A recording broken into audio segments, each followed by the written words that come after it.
Yo, what's good? It's your boy, South 3706. It's Committee Podcast. We got Marcus Sniffles and Ellie with us. What's good? Hola. What's up? All right, so again, we're going to jump into it with the worst tweet of the week. And this one comes from one of our favorite supporters, Mr. Shut the Decoy. Oh no. Yeah, so Uh-oh. Chuck got real out of pocket this week. Oh, no, Speaking Chuck, of, no. hey man, Chuck did this to himself. He did this to himself. So for whatever reason, I don't know what he was. Something about top rap albums came out or something like that, and he went on to say that. Oh, and by the way, Twisted Fantasy was average as hell too. Oh You man. have non-memorable songs. You cannot be the best album of the decade. Now, mind you, after he said this, he went and live tweeted himself listening to the album, which he pretty much said every track was good. So I'm like, how are you gonna say this album is not great when you're sitting here saying, "Oh yeah, this song is good. This song is a hit. This song is a banger." That's like, bruh, like you're describing a classic album. Now he went on to say that oh, I'm giving my honest opinion. I'm not a fanboy. Again, I'm not necessarily a Kanye fan. Ooh, jab. But I can separate fandom from reality. You can't say the album's not great where we can just go down source for source saying what it is. Like Entertainment Weekly gave an A, Pitchfork gave it 10 out of 10, Rolling Stones gave it 5 stars, Spin gave it 9 out of 10, USA Today gave it 4 stars. So yeah, when all these publications, reputable people are saying this is his best album, is a bona fide, non-deniable classic, Chuck, you sound like a hater, man. And your taste in music is severely questioned now. I don't know if I take you seriously at all, bro. Listen, Chuck, we appreciate you listening. We just respectfully disagree here. I mean, Just a little. Not even respectfully, you're flat out wrong, Chuck. I'll wear the Kanye fanboy hat, and I will just say that My Beautiful Dark Twisted Fantasy is 100% flames, and it's a classic. If you don't think it's good, then you don't have two properly functioning ears. Yeah, I didn't know what he was. He went on to list a bunch of other albums, but I was like, bro, what are you? How can you say there were no memorable songs on there? It came from people talking about the old Kanye from last episode. I'm like, yo, if you like the old Kanye, look at his album. Anyone on to say oh, well, you don't have to lose your soul and still grow. I'm like, bruh, like he's progressing as an artist. He's making moves. He's trying to improve his sound and be distinctive and push the culture. But people still want to hear the same soul samples. If Kanye West was still doing the same soul sample sounds, it get kind of played out. It was like, bro, I want to hear something different. A couple of producers started, even when Kanye first came out, between College Dropout and Late Registration, there were a couple of producers out there that were doing that sped up soul sampled stuff, and it was kind of when you come out the gate doing something that hot and that innovative, that creative. I'm not saying he's the first one to ever do that. And that easy to copy and duplicate. Yeah, super easy to copy. A lot of people are going to try that. A lot of people try doing that. So Kanye just can't keep doing the same thing because he just starts to sound like everybody else. Kanye West doesn't sound like anybody else. You know a Kanye beat when it comes on, and that's why he's had to change his sound. I think that's also part of his goal as an artist to always switch it up. When he comes out with new music, a lot of times it's like, man, I haven't heard that beat. Oh, the 808s and all that other stuff that he would add into his producing. And it's kind of like, well, nobody's heard that before. Especially back then, he really changed a lot of the way people do music today. So you have to kind of give it to him. He has to switch it up. Yeah, he also went on to say that there was trash on it, which keeps it from being great, and he also said that Yeezus was trash. So wait, he said there was trash on what? On My Beautiful Dark Twisted Fantasy? Yeah, and then where was the trash at? Then he went on to say Yeezus was trash, which I could understand if you're team old Kanye where you would say that, but I thoroughly enjoy Yeezus. Again, I like hearing different stuff. I'm really into music production, so hearing something like that from an artist of his caliber, where he kind of really went left, it was pretty. I think the pretty thing interesting to hear. The thing that didn't, I'm not saying it hurt Yeezus, but the thing that I guess turned people off from Yeezus is their first single off of it. The way they released it, it was damn. I'm flaking on the name, but someone said that if they would have released Bound as the first single, people would have gravitated more towards that album, because Bound is a little more of a Traditional it's Kanye a West more song. more traditional song, and you can really get into a song like that. And it's, your typical Kanye talking that shit or whatever, and being more of the quote unquote old Kanye as opposed to the new, like, black skinheads Kanye. Like, that was what he introduced us with. That's what he came out the gate with. Yeah. And that's a totally different sound. Yeah, but that was a cool rollout. How he had But I liked it. Yeah, the rollout was cool. I'm just saying, if the first sound we would have got from Yeezus would have been Bound, more people who are just more traditional hip hop fans would have been like, okay, I'm interested in this. But you A little more receptive. You hear black skinhead, and you're just like, what is a black skinhead? What is he talking about? Hard. That shit is super hard. I listened to it the other day, and I was listening to the lyrics. I'm like, this is a little bit deeper than I thought. Yeah, people were like, oh, Kanye West sold out. Like, he talks about the same stuff from College Dropout up and pretty much throughout his career. Now, again, for another trash album, let's see. Entertainment Weekly still gave it an A-. Pitchfork gave it 9.5 stars, or 9.5 out of 10. Rolling Stone gave it 4.5 stars. Spin gave it 8 out of 10, and The Time gave it 4 out of 5 stars. So for a album that I think he made he made that album pretty quickly, if I'm not mistaken. I think he made it in like a week or something like that. If I don't recall, he made something crazy. Yeah, for him to go that left and still be able to go platinum, that shows the greatness of Kanye West. Like, for him to even go so far left and still make an excellent album, in my opinion, shows his greatness. Yeah, he could have did a whole album with Bound tracks, but again, how is that separating him from the pack? Like, he knows he can body this. So, but the way I look at it is, look at other rappers that have tried to do the same thing. Like Lil Wayne tried to do kind of the same thing with I Am Not a Human Being, right? No, was that it? The Rock album? Whatever that garbage album was called. That shit was trash. I tried, man. I tried. That was trash. Yeah, your favorite artist can do Kanye. I didn't listen at all. Kanye West can go all the way left and still go platinum. Your favorite artist cannot do that. So you will put respect on Kanye West's name, Chuck. And I'm not going to lie, to be honest with you, I did like Yeezus, but I enjoyed it a lot more after I saw the live show. That made me really, I was like, oh, okay. When you see how it's put together, how it flows, kind of has like a little bit of a story to it. It made me appreciate the album a lot more. But I liked it more after The Life of Pablo came out.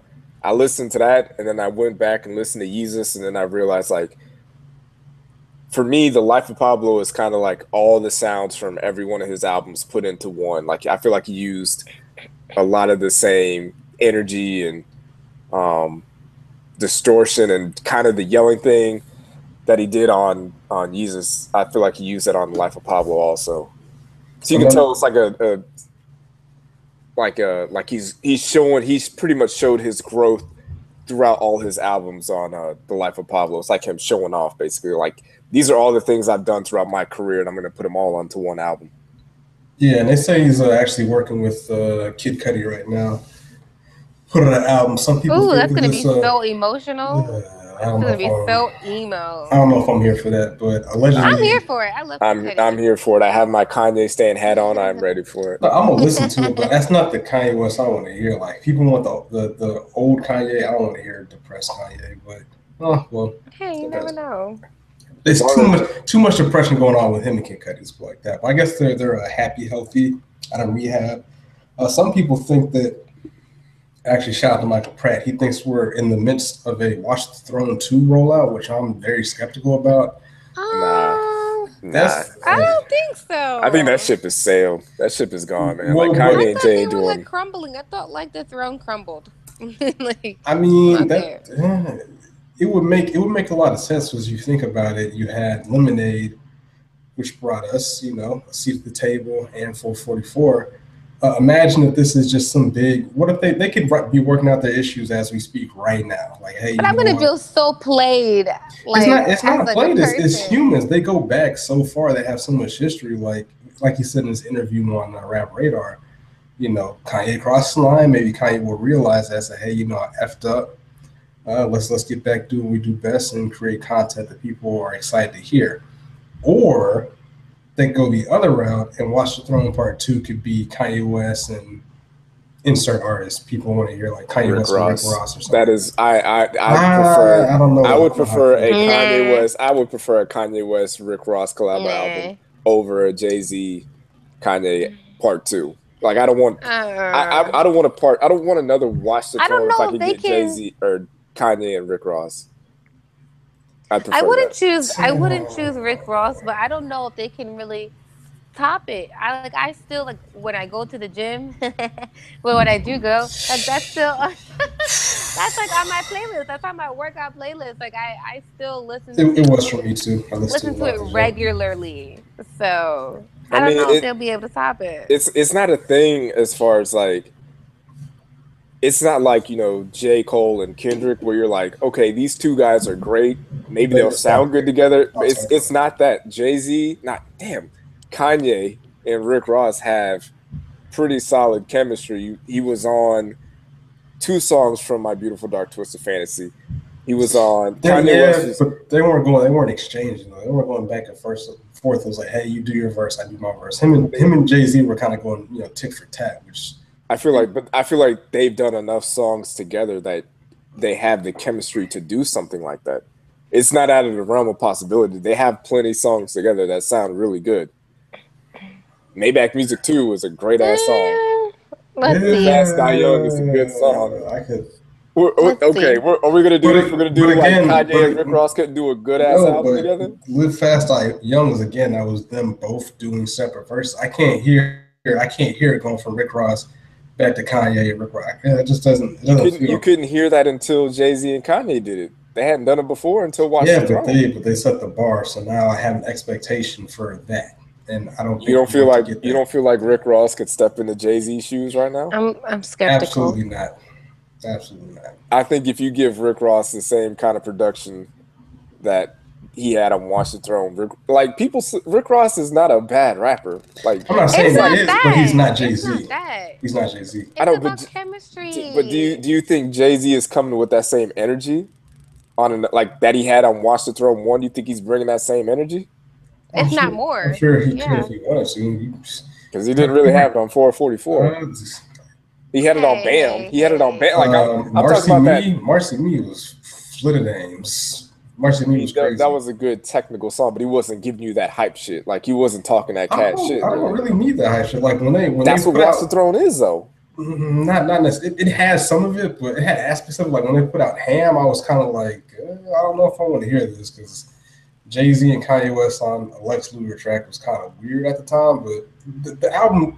That's kind of. I feel like that's what it would have been if you'd have did releasing Bound 2 first by Yeezus. It had kind of led people to think it was really one thing, but it really wasn't that. Like Murder and Excellence isn't really that hype shit.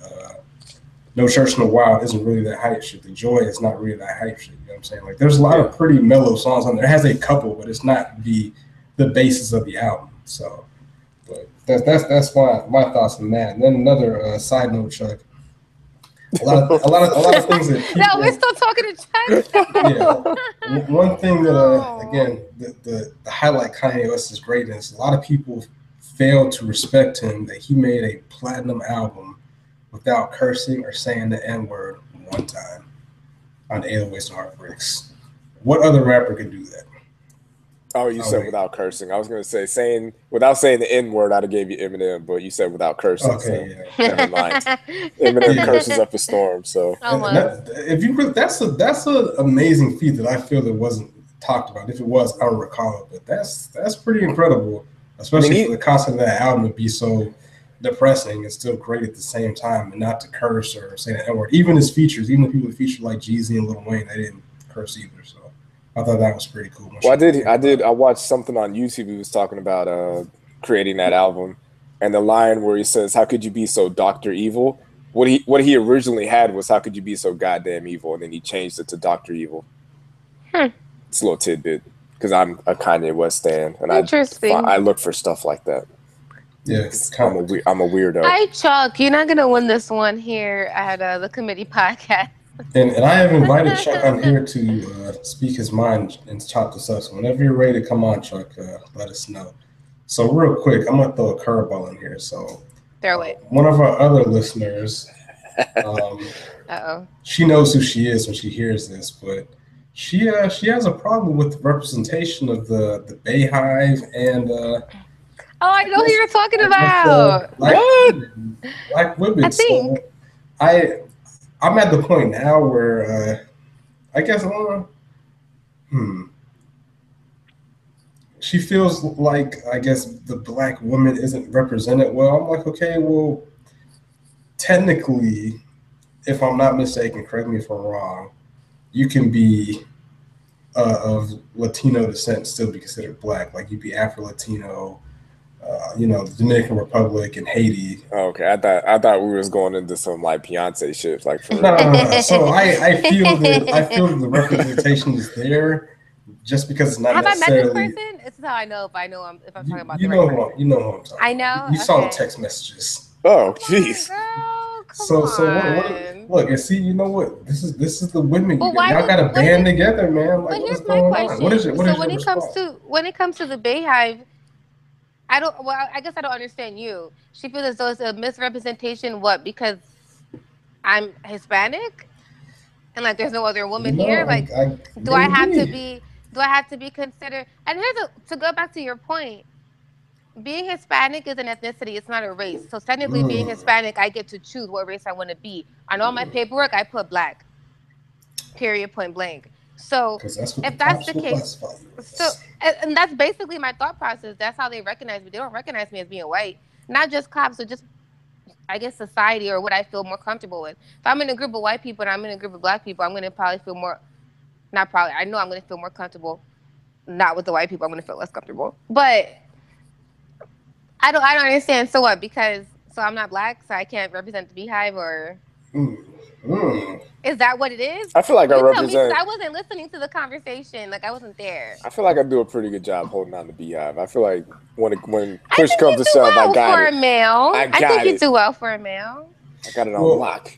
Well, again, and also I guess it kind of sucks last week with you not being here for the makeup rebuttal or from the DMs about the makeup stuff. So again, she was kind of upset that there wasn't fair representation of women, which I mean, it is what it is. We had to, show must go on, but yeah, sorry. But that's why I tried to get a couple DMs to kind of, because it would sound weird if just a bunch of dudes were talking about. Well, I don't see why she doesn't just come on. It's not like it's impossible for her to come on. Come on, say your piece. Let's discuss this. We'll have to talk to management about that. I don't know if management is ready for that to happen. So we'll see what we can do. We'll see if we can get it written up in the contract. Make some moves. Moving on.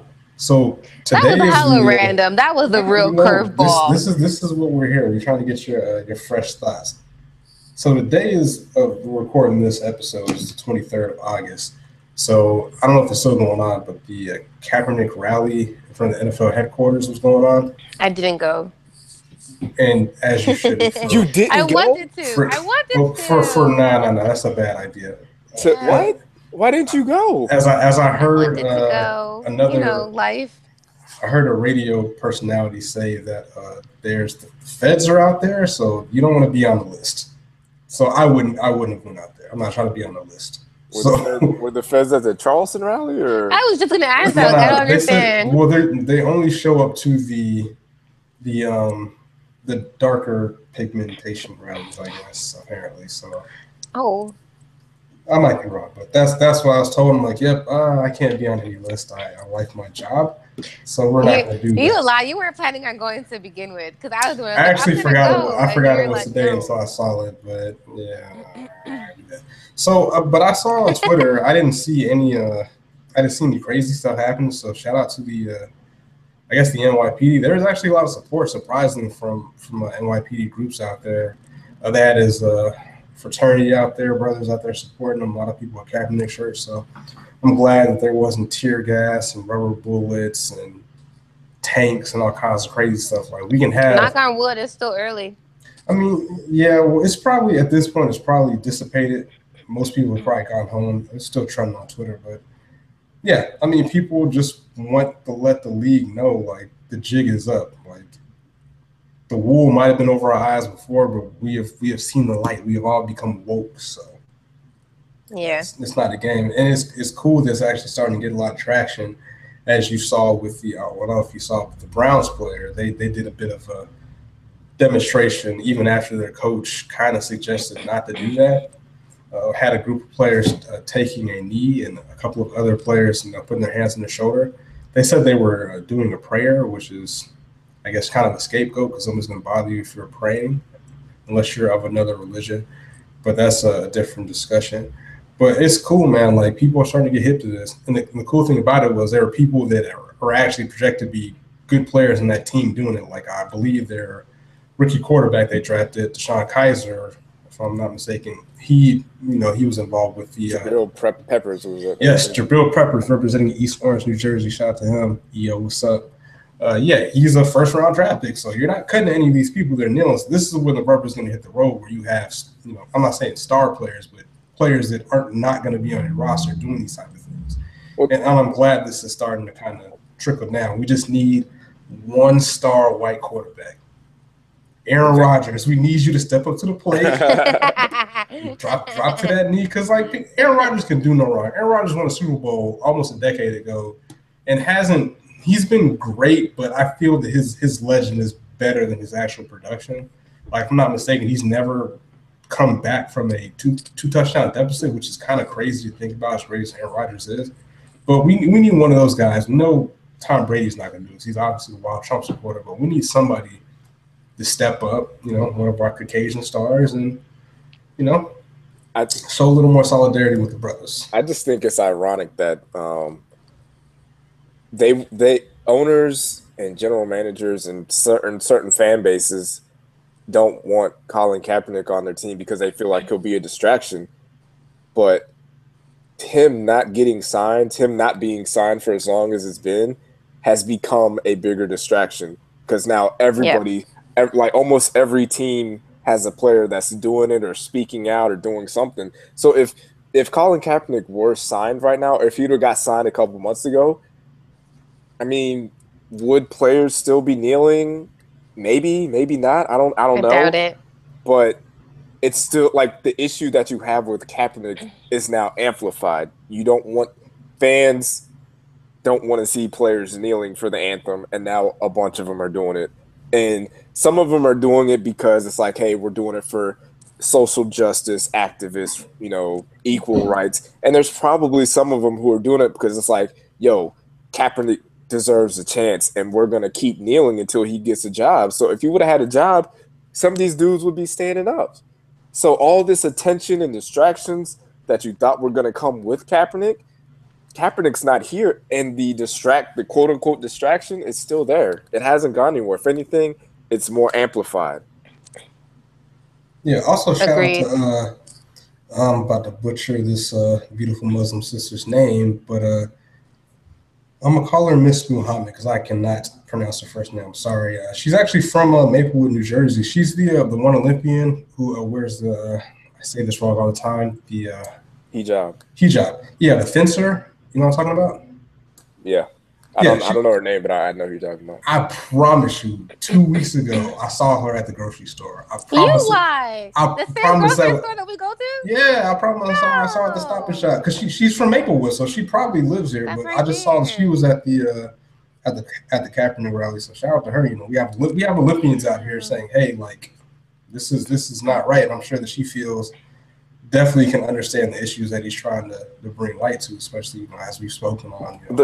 Our Muslim sisters probably have it very tough out here. So the wild thing about what Kaepernick is doing, if you just take away him kneeling, like just erase that from your memory and just start from like the off season, like him going to talk to kids about their rights, starting this whole Know Your Rights campaign, trying to help people on parole and convicted felons to get a job, giving out free suits for people for job interviews, sending money to third world countries. He's almost up to $1 million.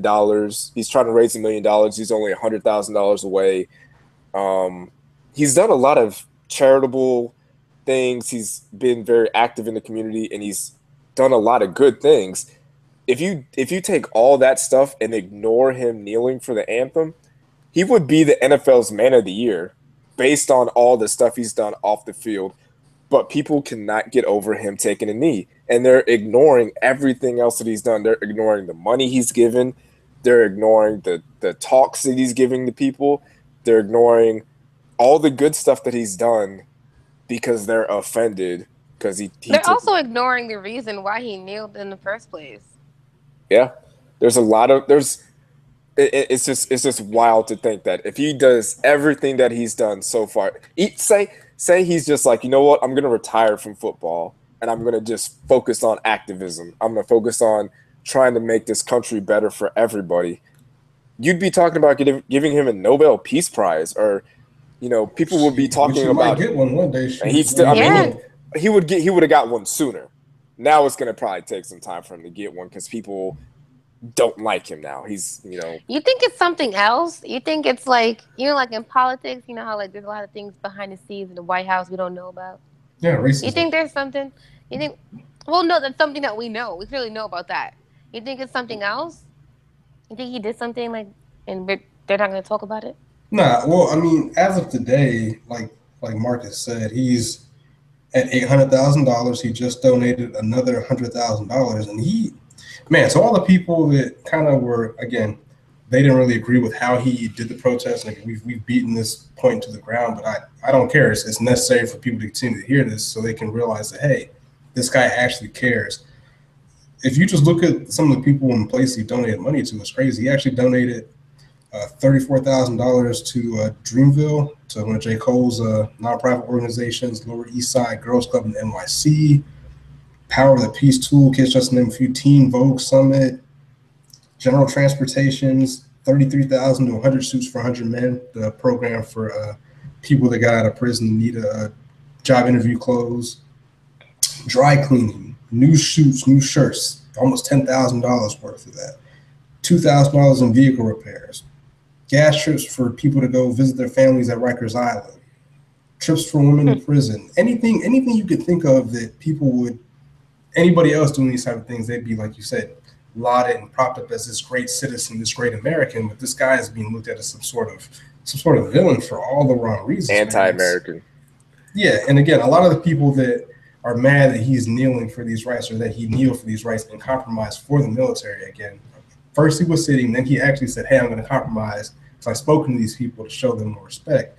A lot of these people that are mad at him, they wouldn't donate a dime to anybody for anything.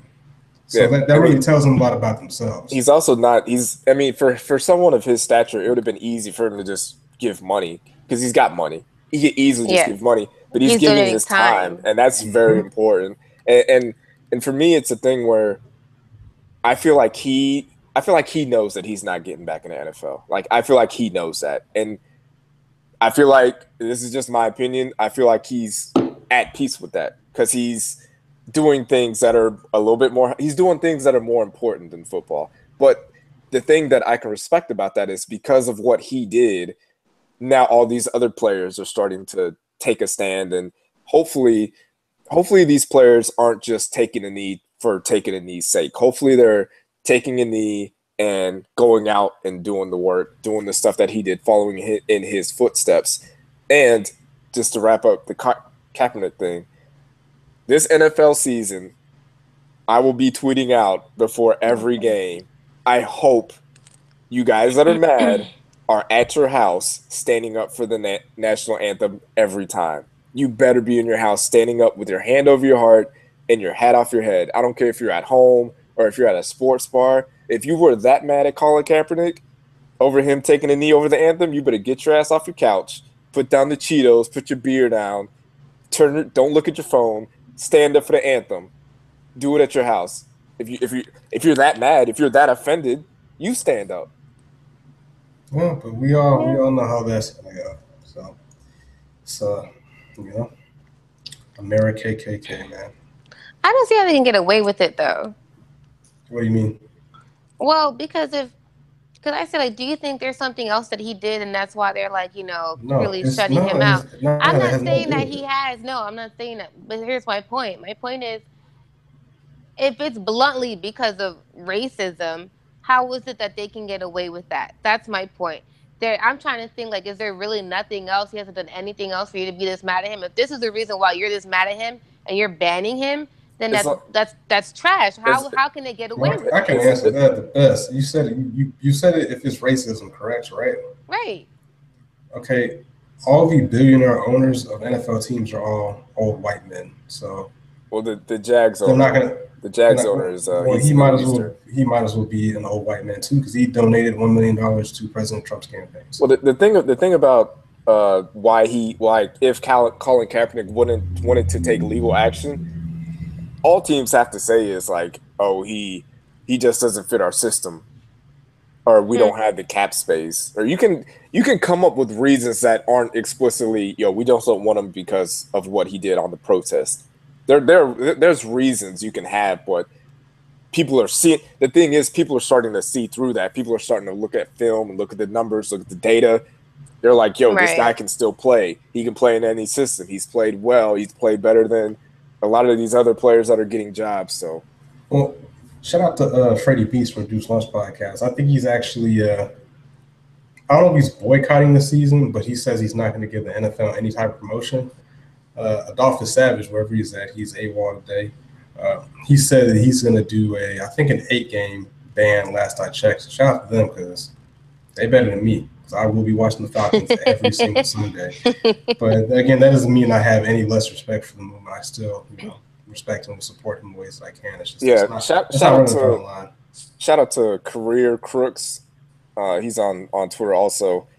He said he actually hasn't watched the NFL for 2 years. He said he hasn't watched for 2 years. So actually, go to his website. He's actually a rapper. He's kind of good. So check him out. He's out of Philly. Career. Oh yeah, Crooks. what's good, man? Yeah. But yeah, the Jaguars actually came out and said that for their third preseason game, they're going to start Chad Henne. So they drafted a guy in the first round who's probably about to lose his job, and Chad Henne is a career backup.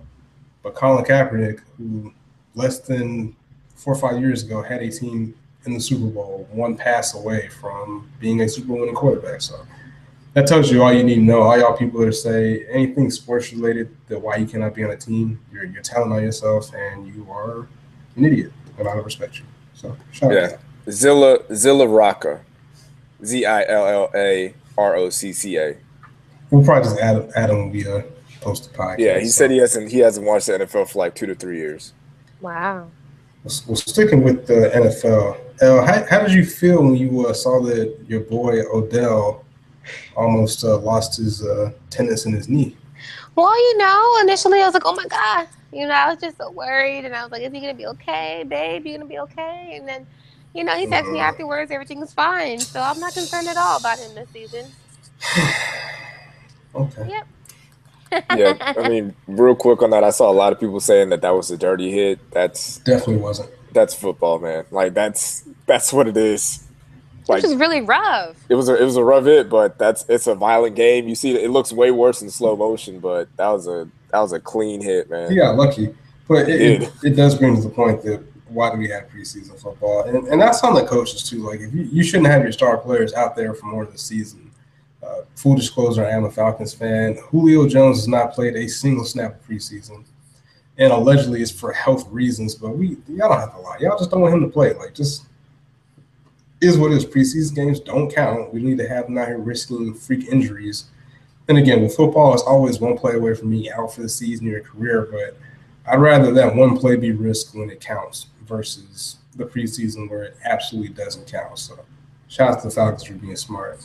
Also, there was some big news the other day, yesterday, if I'm not mistaken, where there was a big trade between the Cavs and the Celtics. And there's a lot of people that are kind of skeptical about this trade. I don't know all the details. Marcus probably knows more. He's more of the NBA guy. But with the trade between Isaiah Thomas and Kyrie Irving, those guys they're not signing extensions, are they? They're just kind of rental players for a year, correct? Well, Isaiah Thomas is in the last year of his deal, and Kyrie Irving has 2 years. So he's gonna be in Boston for 2 years? Yeah, at the very least, he'll be there for 2 years. Damn. Sorry to hear that. Like, how do you go from a horrible, poor state that's very cold to a very racist state that's very cold. Like that, damn, that hurts. But I mean, I guess he didn't have a choice because he got traded. But man, I feel you took a L because you didn't get out there. And again, you want to be in the man in your squad, but bruh, them streets are not as cool as you think it is without LeBron James, having your back. So God bless. It'll be interesting. People are kind of geeked up because they got Gordon Hayward and I guess an up and coming coach. But yeah. Bottom line is nobody has any answer for the Warriors. So all these trades really don't mean anything except maybe the year after next. I don't even care about next season, to be honest with you, in the NBA. But the next season, that's when it's going to be lit because you're going to have Paul George is going to be a free agent. Russell Westbrook's going to be a free agent. LeBron James obviously is going to leave the Cavs. I don't know what that's going to do for Isaiah Thomas, but the Western Conference is definitely going to be interesting. And again, I still don't think, LeBron going to the Lakers would be great for the West necessarily. Like he's going to put himself in a situation where he's going to have a tougher road to attempt to make it to the finals. So again, the only way I think the Golden State kind of falls off is if Klay Thompson gets greedy and decides he wants to be the star of a team and then kind of break up their chemistry. But other than that, if he's smart, he'll hang around. But until he leaves, it's Golden State in 4, man. Golden State in 5, whatever you want to say. I also shout out to Chuck the Decoy because he said that Cleveland won this trade, and it's very clear that Cleveland lost this trade because Cleveland traded away a young all-star for a older all-star with possible hip problems, who's also like 5 inches shorter. And he is also, Isaiah Thomas, like I said earlier, is on a 1-year deal. So you have the possibility of going into this offseason, not at the end of this season, you have a possibility of losing Isaiah Thomas, LeBron James, and Kyrie Irving. All 3 of those guys could be gone. And all you have left is Kevin Love, who also has back problems and is closing in on 30. The only thing that the Cavs did right was they got that Nets pick from the Celtics, which is probably going to be a top 5, probably even a top 3 because the Nets are terrible.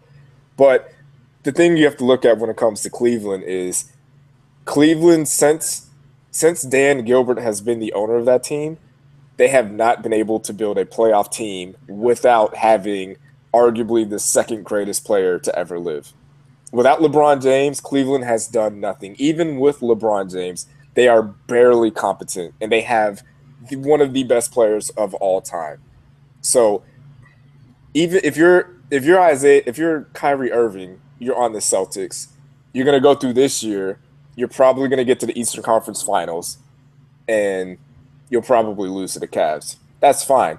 But LeBron is leaving regardless. He's not staying in Cleveland. So after that, you have a chance to run the East because you have yourself and Gordon Hayward is a solid player. Al Horford's another solid player, and Brad Stevens is good enough to coach you guys up and to get swept, pretty much in the finals. Yeah, but you're gonna pretty much run the East if you stay with Boston and maybe get one more shooter defender. 76ers, man, they might be able to come in. And shout out to Elle for completely checking you out at the sports segment of the podcast. She just said, I mean, I do like the Celtics, but they still got a couple I needed a years. refill. Okay, don't judge me. Yeah, I'm the Charger. They're. I mean, the Sixers are a couple of years away from being like finals contenders. But if you're Kyrie Irving, you're actually in a solid position to get not this year, but next year. You're in a position to be a staple in the finals and being able to make a name for yourself, because a lot of people. I'm one of those people that's in that camp that doesn't think Kyrie Irving is as good as we think he is. I think he looks good because he's playing with LeBron, because he's playing with LeBron James. But if he was playing in Phoenix, no one will be like, "Oh, I love watching Kyrie Irving." I don't know about that, but there's a guy, Devin Booker, in Phoenix that nobody knows about, and he's also fun to watch. But their team is sorry, so nobody watches them. If Devin Booker played for the Cavs, people would be like, "Oh, Devin Booker! I love watching Devin Booker." And let me not say that Kyrie Irving's not trash. He is a fun player. But when you're with LeBron James, you tend to look a lot better. Shout out to Kyrie Irving, who's also from New Jersey. This is a very New Jersey heavy podcast. But to wrap that up, I do want to give a big fuck you to the fans of the Celtics who felt the need to burn Isaiah Thomas's jersey. Isaiah Thomas, he not only recruited Al Horford, he also recruited Gordon Hayward. And he made a point to say that he wanted to stay with the Celtics, something that historically does not happen with, I'll be frank, black players don't really stay in Boston like that. They don't re-up in Boston because of Boston's history. And last season during the playoffs, his sister died and he still played. And he got traded. He didn't leave. He didn't opt out. He got traded. And you still have the audacity to burn his jersey. You are the worst person on the planet. Well, I think those people just want. I think they just want attention because those tweets be going off. But yeah, that first of all, it's a waste of like $80 in gasoline. Yeah, if you burn, shout out to them. If you burn anybody's jersey, you're the worst person on earth. You're the top 5. You're up there with murderers and rapists. You're that bad of a person. Top 5. One thing you failed to mention that the Cavaliers will also lose with LeBron James and they lost Kyrie. They lost that pick, and they will also lose their entire fan base next year when LeBron James leaves. So, shout out to KJ the Dallas Kid who does our videos. He actually checked in. He had a quick question that I really don't want to answer because it's an annoying question. But he said, "Who will have the best season out of Julio?" First, okay, guys, stop giving Odell. Stop giving Odell. Don't call him OBJ. He hasn't earned any type of acronym for his name. His name is Odell. When he catches touchdown pass in the playoffs, then maybe you can call him OBJ. But his name is Odell Beckham Jr. So type it out or just say Odell. So he's saying who had the best season out of Julio, Odell, and Antonio Brown. When you say best season, that's kind of a vague question. If you're going straight stats, you'd probably have to go with, I'd probably say Antonio Brown stat-wise because for whatever reason, he's a monster in the red zone. He gets a lot of targets, gets a lot of catches. Historically, Julio, he gets hurt, and then if we have a lead, we take him out the game anyways. He's not a big touchdown person either. I think he has the ability to be. It's just scheme. We're more of a running team. We get inside the red zone. We're going to run the ball. It's not for lack of ability. It's just he just doesn't. He does like you look at his numbers. He's had double-digit touchdowns once. Not saying it's his fault, but he just doesn't put up touchdowns.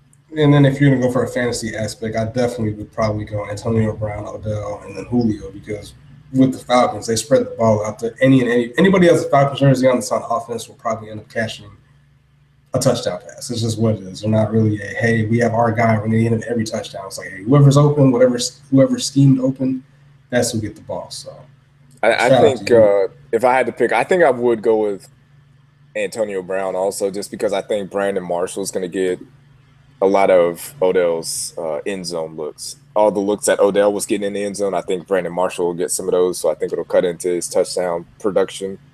But I think he'll put up like a lot of catches and yards, but his touchdowns will probably go down this year. So staying on football, just wrap things up a little bit. Madden. Sure, go ahead. We don't talk to women about sports. Yeah, get back in the kitchen. Get back in the kitchen. Make sandwiches. How dare you? Actually, it's gonna be Odell because I'm biased. That's all. That's my question. And probably should just edit out that because that was a waste of time. So speaking of football, Madden recently released. Shout out to anybody who wants to play me in Madden. My tag is BLK_excellence on PlayStation. I've played 2 games. I played one ranked game online where I was victorious 20-14. And I played my homeboy today, and I was not so victorious. So, Madden, y'all need to fix y'all. Even a topic. This is real life. Silence. Madden, y'all need to get y'all shit together. I've been playing Madden for a long time. Did you just silence me? There is no reason. There is no reason between 2 good Madden players. Me and my homeboy, shout out to El Breezy, who's been on the podcast. There's no reason there should be a game where we throw 13 interceptions. Oh my God. What? Yo, bruh. My completion percentage, my quarterback rating was like 36.8. It was disgusting. Wow. And I still should have won the game. I lost the game because, you know what? This is very Kyle Shanahan-ish. But I'm up a touchdown, and instead of running the ball, I decided I'm gonna throw to the flats, and I threw a pick six. So I lost the game. So, but again, we didn't say this was official. You know, it's still preseason, so they're still working out the bugs. So anybody who plays Madden, I'm gonna invite you to the community lounge. I'm gonna do probably a weekly Madden power rankings, because this is what'll happen. I know, Elle, you're probably like, oh, I don't give a fuck, I don't care. Y'all the women folk, people don't play Madden, guys who don't play Madden, you don't care. This is important. There's women that do. I just don't. I've never played a woman in Madden. Shout out to any woman that wants to play me. I'm down for that. But this is what'll happen. So there's a lot of people talking some cash money, whatnot, from back in the day. You know, I'm a legendary Madden player in my block. You know, they used to call me the Madden King. But there's people. It's like revisionist history. It's kind of like Donald Trump. I said his name. It's like 45. He'll come out and say, "Oh, you know, this was the biggest inauguration of all time." It's like, bro, we have pictures. Like, we have receipts. So in my case of Madden, I really don't have a lot of receipts, but a lot of people like to change up stories like, oh yeah, I beat you back. I'm like, bro, you did not beat me. So with these weekly power rankings, I will keep track and I will keep receipts on who wins and who loses. So if you're trying to get down with that, give me a holler, we'll at you. But yeah, we're not gonna have any more lying, not people perpetrating. We're gonna see about that life. And if you're not about that life, you will get exposed in the timeline. So shout out to all the Madden players out there. But closing, y'all got any shout outs? It's getting past my bedtime, so. Yo, I just seen this on Twitter. Apparently, they got this this dildo that looks like a Game of Thrones sword. So this is something for like people that are big nerds and watch Game of Thrones. Now you guys have something you can go fuck yourselves with. So shout out to y'all. So there will be no Game of Thrones slander on this podcast again. I know this is going to happen. I know you haven't watched it yet. Marcus has not watched Game of Thrones, but once you actually watch it, and shout out all the people who don't watch it, like y'all are just, again, everybody's not into the. I was one of those people. When I initially heard what the storyline was, casting my job or like reading the books, I'm like, I don't want to read this. Like, what is this, like real life Golden Axe? You know what I'm saying? Like, I don't care about this, like midgets and dwarves and shit like that. But it's kind of like it's kind of false advertisement. The way that they project the characters and story to be, it's way better once you watch the show. Like, again, there's a lot going on. There's a lot you can miss, but the story is very interesting. I think it's gonna be one of those shows that if you're not watching it in real time, you're gonna kind of be like, dang, I missed out on a lot of conversation with them. Like with me, I wish that I was watching Sopranos in real time. I wish Twitter was around because the interaction for that show would have been excellent. But as great as Game of Thrones is, I'm gonna make a bold, hot take. I believe with my whole heart that the show that's probably going to replace that time slot, Westworld, is going to be a better show. You heard it here first. Westworld is excellent. The reason why I think it would be great is because I don't know if anybody watched the show Lost. Anybody watch that show? Man. Okay. I mean, I know of it. Oh, man. So, again, that show looked crazy. Lost had the potential to be one of the best shows of all time. Excellent story writing. The series finale. Excellent characters. The series finale was so bad. It was so bad. But the guy that produced Lost is actually working on this show. I think he's not going to make the same mistakes he made with Lost, which gives this show the potential to be one of the all-time greats. So, Elle, you got any shout-outs? Shout out to my puppy Jeter for being cute. About it. So, we have crazy cat ladies, and Elle is projecting herself to be the tri-DM crazy dive lady. So, if y'all want to improve her life, jump in the DMs, send them nudes. I've authorized the exchange of nudes. She will exchange nudes with you if you send yours first. You got to get it popping out here. Cuffing season is upon us. The weather's starting to get cooler. You got to find you a Blizzard Bay and Winter Bay. She lying like she from the podcast, but I know her in real life. She looking for that Blizzard Bay. So if you out there, send them snowflakes in their DMs. Let her know what's good. Better know you pay the heat bill around these parts. So. Can't stand you. But yeah, shout out to Chuck the Decoy, shout out to KJ Dallas Kid, shout out to Dr. Savage, shout out to Reduced Lunch Podcast, shout out to Give Lady Podcast. Shout out to everybody who messes with the committee again. If you listen on Apple Podcasts, drop us a review, drop us a rating, subscribe, let us know what's good. And if you listen on SoundCloud, comment. We will respond to you. That's why I think we're better than most podcasts. Like, I don't know why people really like hype up these super big podcasts. Like, mess with your local people. We'll actually interact with you. Like, I can't even think. Like, for the most part, if you like message someone like Charlamagne, he's probably not going to hit you back. But if you want to chop it up with us, we'll definitely chop it up. I'm probably burning my eyeballs out being on Twitter all day, but I'm willing to sacrifice my retinas for y'all's entertainment. So I have responded to everyone that has ever added me, no matter what they have said. I have responded to it, so I will interact with you. Yes, whether it be good or bad. And Elle will send you news. So again, this is the Committee Podcast. We out. Peace.